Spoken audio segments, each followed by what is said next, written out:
contentíssims de tenir amb nosaltres en Lluís Miñarro.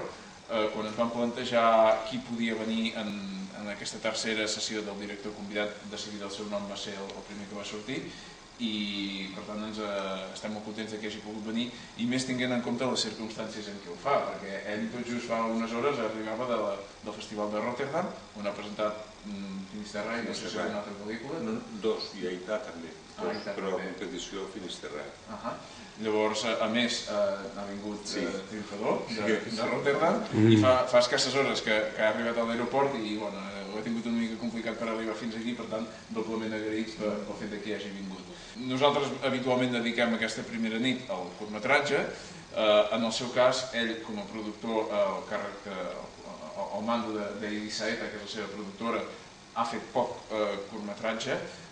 Com a director té dos documentals o dos llargmetratges. Ha semblat que mereixia la pena saltar-nos aquesta petita regla per poder tenir-lo aquí, que ens presentés Family Street, que és la seva segona pel·lícula com a director. Totes dues em sembla que són estrenades l'any 2009, van venir molt juntes. De fet, aquesta és la primera. Aquesta és la primera? Sí, després ja explicaré per què es va quedar encallada durant molt temps. Després tenim dos curtmetratges, els dos únics curtmetratges que ha produït Eddie Saeta. Aquesta pel·lícula en particular és una rara avis, és una cosa molt estranya. És cert que he produït pel·lícules pels altres des de fa aproximadament quasi...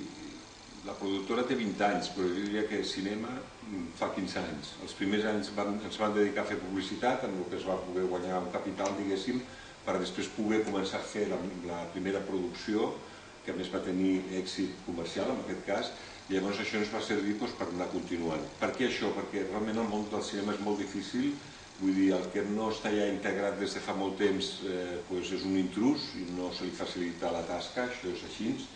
I per sort avui en dia també es pot dir que amb les noves tecnologies ha pogut haver accés d'altres persones cap al cinema, que abans era algo inviable, perquè era produir cinema era per això, el Dino De Laurentiis, el Carlo Ponti, havies de ser milionari, o el mateix Visconti, gent que estava ja en una altra dinàmica, perquè realment fer cinema costa molts diners i és un coto cerrado, podríem dir. Doncs des de fa 15 anys vaig començar a produir cinema i ara pràcticament publicitat en fem molt poca i quasi tota l'energia i tot el temps, almenys personalment meu, hi ha altres persones que poden diversificar, però el meu personal està més dedicat a la producció de cinema. Per què? Perquè m'agrada, perquè des de petit jo he anat al cinema, era l'únic entreteniment que hi havia en aquell moment de la dictadura, és més, era l'única vàlvula d'escape, l'única cosa amb la que podia somiar i prescindir d'aquella lluïssor, d'aquell moment. I llavors, vull dir, a través d'aquest procés, cada vegada em va anar agradant més un tipus de cinema, si voleu, més radical, més minoritari, però potser perquè he vist tantes pel·lícules a la meva vida que ja quan em volen explicar una història que ja conec i que ja l'he vist feta 40 vegades repetides, com fa el cinema nord-americà actualment, que ja fa el mateix que feia fa 40 anys, però a més ho fa pitjor, doncs, clar, m'he anat desconnectant, diguéssim, d'aquest cinema més comercial o més que obeeix a un pla de màrqueting i en canvi he dedicat l'atenció més a un cinema més fràgil, cinema d'autor, si voleu, cinema independent, hi ha moltes maneres d'anomenar-lo, però d'alguna manera, amb el meu entendre, respecti a l'espectador en la mida que li deixi una porta oberta o un espai perquè ell mateix acabi de construir aquesta pel·lícula. O que encara que no sigui avui, quan surti d'aquí, demà li vingui al cap i acabi d'aportar-li alguna cosa que no donar-li una recepta tota mastegada. Aquest és el meu parer.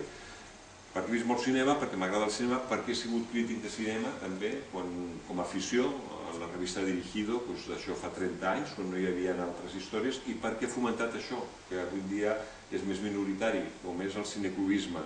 Vaig muntar 2 cineclubs a l'època, un amb el Roc Villas, que havia sigut fins ara el director de la Cinemateca Catalana, i un altre a l'Ucares La Pompeu, allà al carrer Balmes de Barcelona, Balmes Rosselló, que llavors era dels capellans, però els capellans ja sabíeu que feien en aquell moment una tasca també diferent.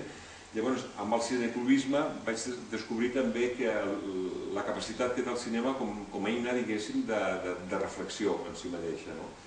Jo recordo que aquelles sessions que llavors invitàvem el Pere Portabella a presentar una pel·lícula, començàvem parlant de la pel·lícula i per necessitats acabàvem parlant de política, perquè no hi havia altres foros on es pogués parlar de política. Llavors, vull dir, era així, no? Després amb la democràcia el cinecomisme va anar caiguent i vull dir, sí, hi havia altres maneres d'arribar a aquestes pel·lícules quan la censura va desaparèixer a través del que llavors es deia els cinemes d'Ariassaig, etc., la versió original, algo que ara també per una altra dinàmica, que és la facilitat de la red, els canvis d'hàbit de consum, etc., també han anat desapareixent. Ara cada vegada hi ha menys cinemes en versió original, menys cinemes especialitzats. De fet, moltes de les pel·lícules que jo produeixo em costa molt arribar a tot l'estat. Vull dir, es queden a Madrid, Barcelona, Girona, perquè hi ha València, Valladolid i para de comptar. Per altres llocs, Mallorca, han anat desapareixent les pantalles que poden exhibir cinema en versió original subtitulada. O sigui, és algo increïble, però aquesta és la realitat que hi ha ara. Dit això, llavors el que procuro fer és pel·lícules d'alguna manera que estiguin amb aquest...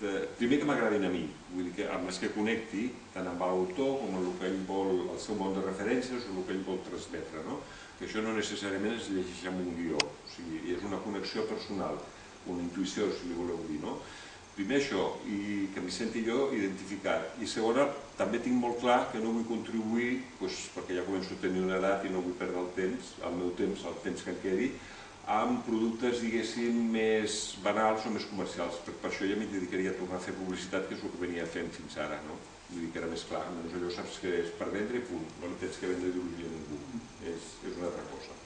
Bé, a partir d'aquí aquesta pel·lícula com neix? Aquesta pel·lícula, ho veureu de seguida perquè em veureu que també estic més jove, aquesta pel·lícula va néixer per una necessitat que era la que volia tenir una pintura amb els meus pares. Jo veia que els meus pares es feien grans en un moment determinat i tinc un germà, el meu germà gran que és pintor i que mai ens havia volgut fer un quadre. Jo sempre li insistia, home, per què no em fas un quadre amb els papes, voldria estar tal. Bueno, això es va anar quedant allà i no evolucionava.